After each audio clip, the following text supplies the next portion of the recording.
Xin giới thiệu với các bạn máy cưa vòng chuyên dùng để cắt vật liệu kim loại với khả năng cắt lên tới 220mm.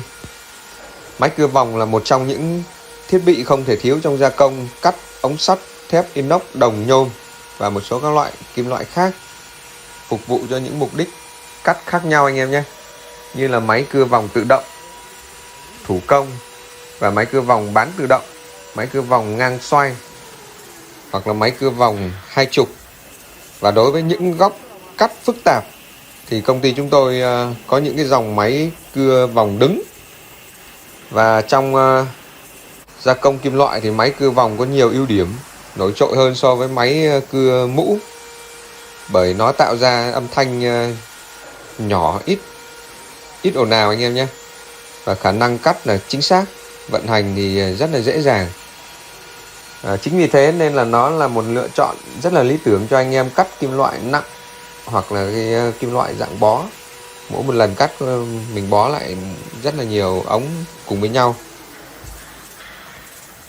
Và vận hành thì rất là dễ dàng và an toàn cao, mà cho đường cắt không bị ba via.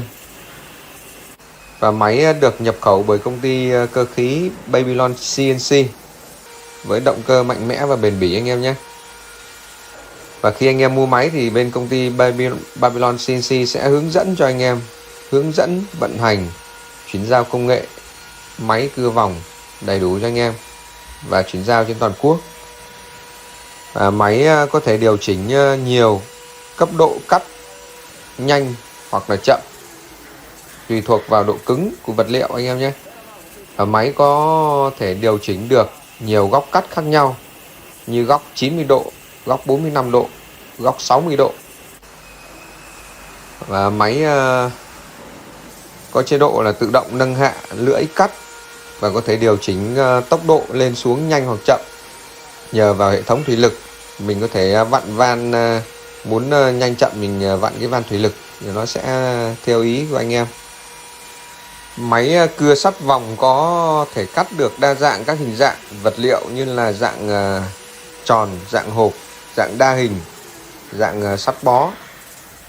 Với khung sườn bệ máy như anh em thấy rất là vững chắc, đảm bảo loại trừ được độ rung khi vận hành.